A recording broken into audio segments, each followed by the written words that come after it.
Greetings and salutations, everyone. My name is Andrew Kirchhoff, and welcome to my YouTube channel. Today, I'm going to be talking about my Week 14 hidden gems for the 2024 fantasy football season. Over the course of today's episode, I'm going to be talking about players at a variety of different positions, players that you may categorize as sleeper options, but I like to call them my hidden gems based on everyone's favorite cinematic universe. These are players that either first and foremost aren't being started in very many leagues, which is a surprise considering the bye-pocalypse on hand with 6 teams on bye, but also many of these players not even rostered in very many leagues, which is a massive surprise considering all the injuries that have taken place. Many of us being in situations going into week 14 win to get into the fantasy playoffs. We're going to be talking about players that hopefully will be able to get you to the fantasy playoffs and get you one step closer to capturing a 2024 fantasy football championship. I'll give you guys my thought process and opinions on each individual player and of course present statistics in order to justify the reasons as to why I believe they are hidden gems going into week 14. If you're looking for my thoughts on a specific player, you could travel down to the description of the video. Like we have in every single video on the channel, we have timestamps available. Additionally, while you're down in the description, if you haven't yet already, be sure to subscribe to the channel and click the bell notification button. Besides this kind of content, the weekly rankings, etc., we're also live streaming every single day. Later tonight, starting at 7 p.m. PST, I'll be live streaming here on the channel. If you have any questions regarding week 14 and beyond, be sure to swing on by. I'll also be live Saturday afternoon like we are every Saturday, 1 p.m. Pacific Standard Time, and Sunday morning, 7 a.m. PST. If you guys are interested in getting those rankings and or questions answered, be sure to swing on by throughout those times. I'm more than happy to help. Thank you very much. Also, while you're down in the description, a reminder, at the end of today's episode, like we do on every Hidden Gems episode, I put together a couple entries via Underdog. At this current moment in time, if you travel down to the description of the video, check out the link and use code Andrew to sign up and make a first-time deposit minimum of $10. Not only will you be able to claim the first-time deposit offer, potentially tail the upcoming entries, but also get my rankings sent to you every single Sunday morning for the remainder of the season. For those of you who are looking to take advantage of this opportunity, check out the map to the right side of the screen to determine your eligibility based on your current location. If you are not eligible based on your current location, or perhaps have used my code or somebody else's code in the past, you can always find rankings via Patreon link also down in the description. Thank you very much. All right, let's go ahead and begin by talking about our first hidden gem of the week, Braelon Allen. He is this week's Soulstone because the Soulstone, as we all know, requires a sacrifice of somebody that we love. And over the course of the season, and prior to the season even beginning, Breece Hall was certainly a player that I loved at the running back position, but obviously over the course of the season has not lived up to his overall expectation. Is currently the number 11 overall running back in a half PPR scoring format in terms of total points scored, and going into this week has been given the designation of doubtful. As we all know, that is the kiss of death. Over the course of this entire season, there has not been a singular player that I have seen on the offensive side of the football that has been given the doubtful designation and still played by Sunday.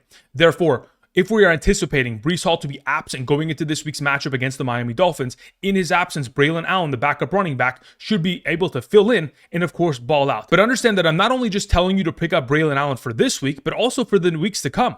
Understand that if, in fact, we're in a situation where Breece Hall is going to miss multiple weeks due to this knee injury, especially considering the Jets' win-loss record, they are not making the playoffs.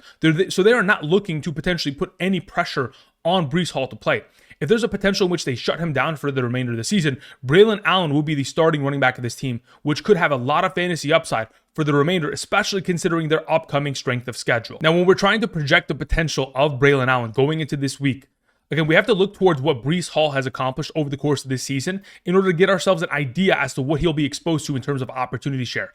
Since week 1, Breece Hall has been averaging 18.83 opportunities per game. That's a combination of rushing attempts and targets. The most recent games have consisted of 13, 23, 14, 19, and 19 total opportunities. Therefore, if we're going to be in a situation in which Braelon Allen is going to be exposed to potentially 13 to 20 total opportunities, I expect him to ball out, especially considering over the course of this season thus far in his rookie year, when given an ample set of opportunities, specifically 10 plus opportunities in a singular game that has only happened in 3 separate events, he has put up 8.3, 9.2, and 18.6 fantasy points in a half PPR throughout those games, which again, throughout those 3 games, averaging over 12 fantasy points per game in a half PPR when given 10 or more opportunities, which going into this week, we would anticipate in the absence of Breece Hall for Braelon Allen to be able to accomplish as this week's Soulstone.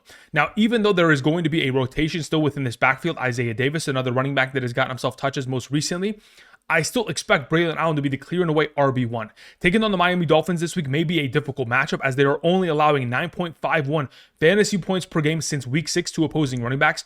In terms of rushing statistics isolated, rushing yards and rushing touchdowns, there is still the aspect of receiving upside that certainly can be taken advantage of by Braelon Allen. The most recent performances against the Miami Dolphins defense come from the New England Patriots and Green Bay Packers running backs. The New England Patriots running backs, 15 carries for 59, 3 catches for 14 yards, a total of 8.8 fantasy points and a half PPR. But the Green Bay Packers on Thanksgiving night, of course, 24 carries for 91 yards and a rushing touchdown, 6 targets, 6 catches, 75. Of course, a lot of that production capable from Josh Jacobs for 25.6 total fantasy points as a backfield. If we're going to see Braelon Allen not only used on the ground, but also through the air, the possibility of upside is certainly within the realm. I truly do believe that Braelon Allen is not only a pickup for this week, but an insta start. Currently on Yahoo, he's only being started in 12% of leagues.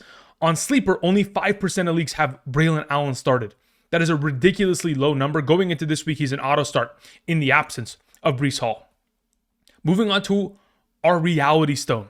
It is Zach Charbonnet, running back of the Seattle Seahawks. At this current moment in time, there is no designation as to whether or not Kenneth Walker is going to play. But what we do know is that he has not practiced and is dealing with a calf and ankle injury. Earlier today, the head coach of the Seattle Seahawks, Mike McDonald, was specifically asked about the status of Kenneth Walker. He says, I just don't know right now. And going into this upcoming week, if they're uncertain of his overall potential to play, there's a possibility that we can get to Sunday morning, and unfortunately, Kenneth Walker could be an inactive part of this offense. And if that's going to be the case, Zach Charbonnet would step up like he did earlier this season, back in weeks 2 and 3, and take over this backfield and dominate. Over the course of the last 2 games, in the absence of Kenneth Walker, we have seen Zach Charbonnet put up 15.4 fantasy points and 24.2 fantasy points in those games, given a total of 19 and 21 touches. Again, if we're going to be in a situation in which Zach Charbonnet is going to be exposed to the entire backfield opportunity share of the Seattle Seahawks offense, I would anticipate 20 plus touches, especially considering they take on the Arizona Cardinals. Back in week 12, the running backs of the Seattle Seahawks, they combined for 22 carries and 4 receptions against the Arizona Cardinals. That's 26 total touches.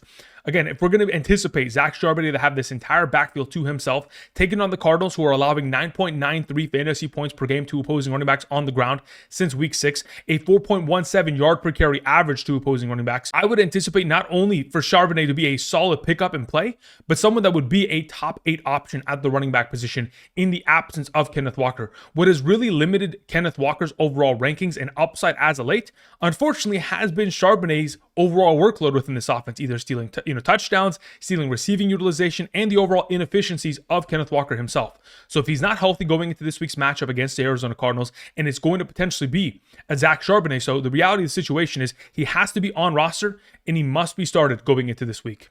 Moving on to the Power Stone, we have KENDRE Miller, running back of the New Orleans Saints. Now, this is the overall situation. Yes, we are in a bye-apocalypse where there are 6 teams on bye. And for many of us, we may be desperate to have a pick-up and play running back. And the name that I wanted to mention in specific is KENDRE Miller.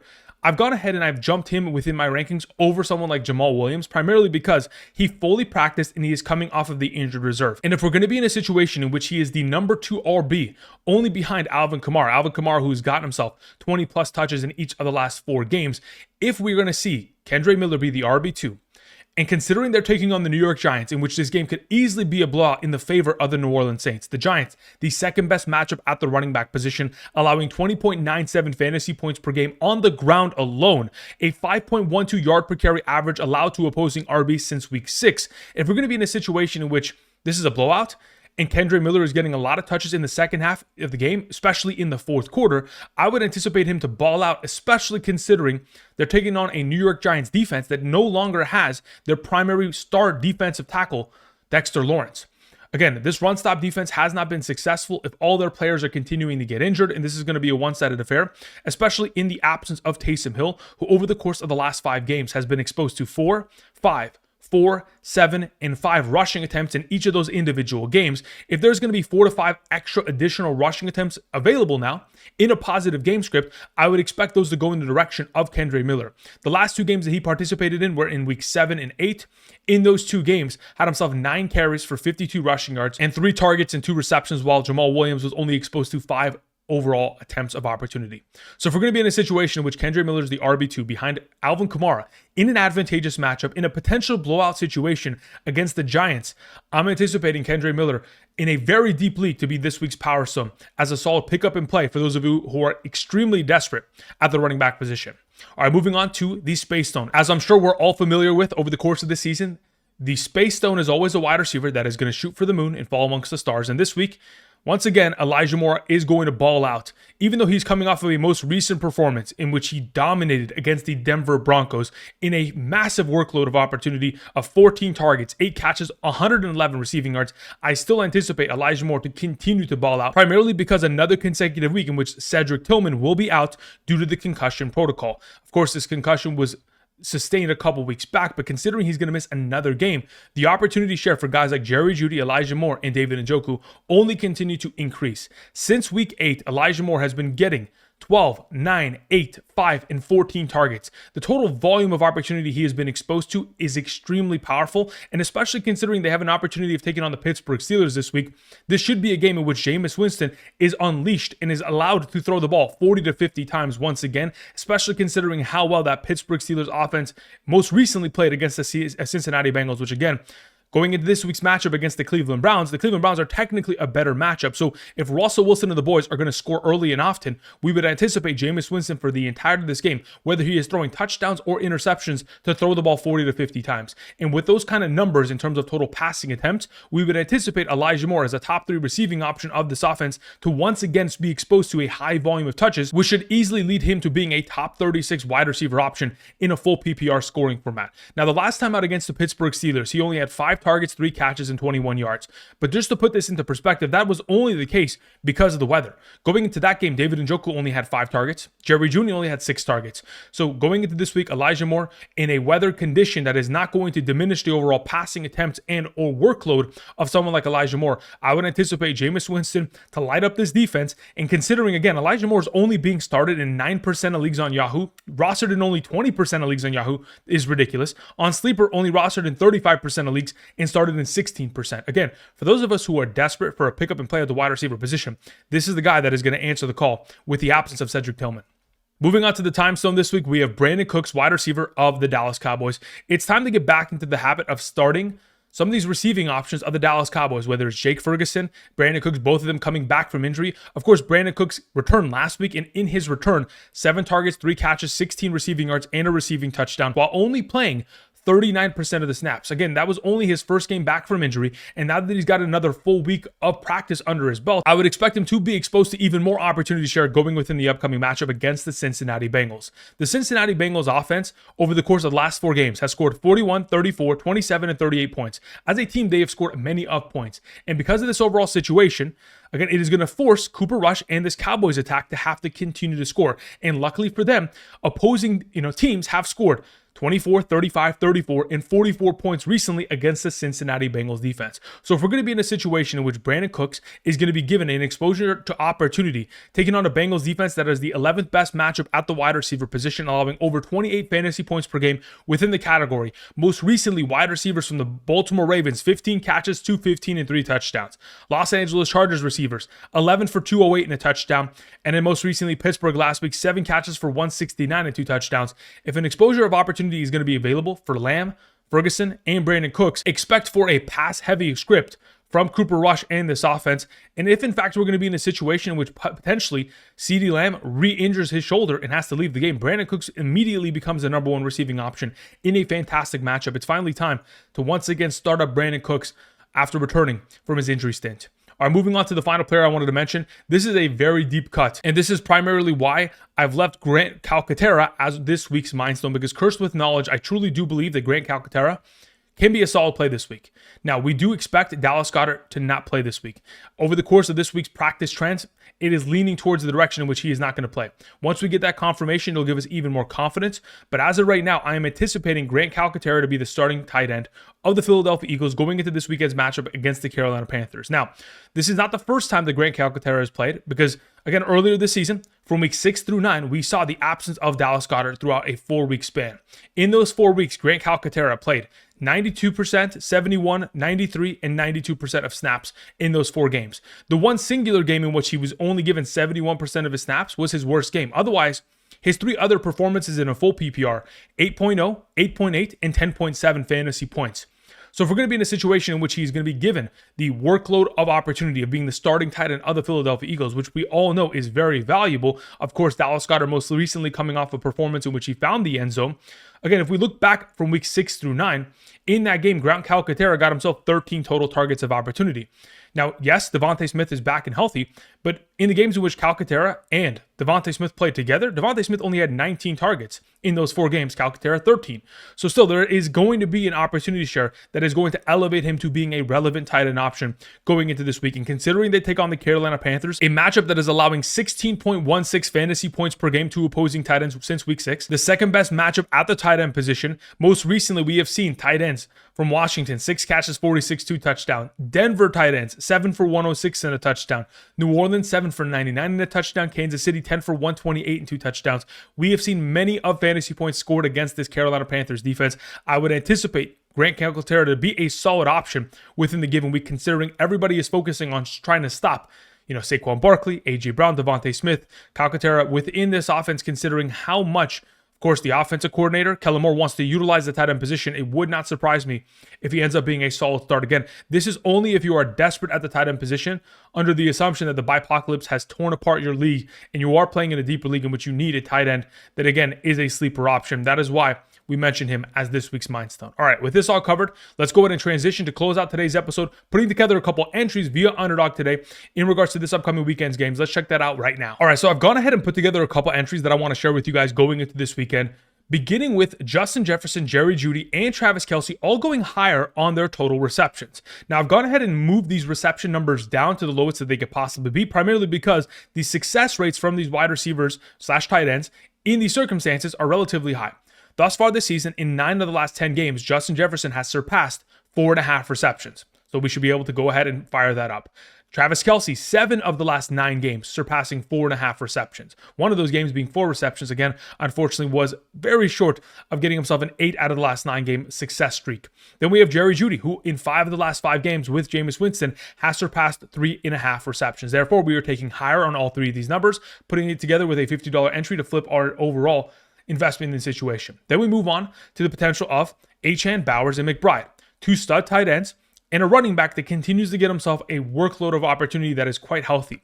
Over the course of 7 of the last 8 games, Devon Achane has surpassed 3.5 receptions with Tua Tagovailoa under center. Coming off of his most recent game of 8 receptions, you would anticipate that if the running game that has struggled mightily as of late, again, the running backs of this offense have only averaged 3.09 yards per attempt in the last 3 games, you would assume that the receiving game from Achane could expand once again this week. Then we have Brock Bowers, who has gotten himself 10 plus targets in each of the last 3 games with the offensive coordinator change. If he's once again going to be exposed to this level of opportunity, taking on a top 5 matchup against the Tampa Bay Buccaneers, we would anticipate 6 receptions to be within the realm of possibility.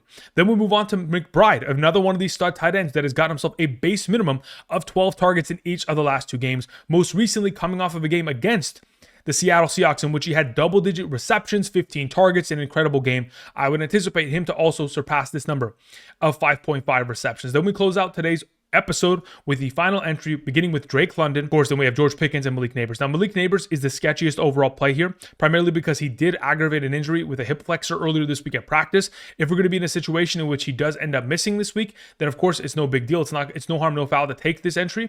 But if he was to potentially play, potentially be a lesser version of himself, or potentially leave the game midway through due to this injury, this may be the sketchiest play. So perhaps just looking in the direction of Drake London and George Pickens is in your best interest. But as it currently stands, Drake London going higher than 4.5 receptions, especially considering they're taking on the Minnesota Vikings top 5 matchup. Stephon Gilmore is out, and this is a revenge game for Kirk Cousins, while Drake London is coming off of a most recent performance of 9 catches on 16 total targets, season high and career high. You'd expect Drake London to surpass 4.5 receptions. Then we have George Pickens, who in 5 of the last 6 games has surpassed this number. The only reason he didn't accomplish it this most recent week is because, again, everybody was eating. Russell Wilson had completed a pass to 10 different receiving options. Taking on the Cleveland Browns, I would anticipate more usage from George Pickens within the upcoming week. All right, that's going to cover it in regards to some of the entries that we put together. I'll go ahead and continue to put together more in the upcoming live streams. Again, later tonight, starting at 7 p.m. PST. I will be here live answering questions. If you have any questions regarding week 14 or perhaps the fantasy playoffs, weeks 15 through 17, be sure to swing on by. I'm more than happy to help.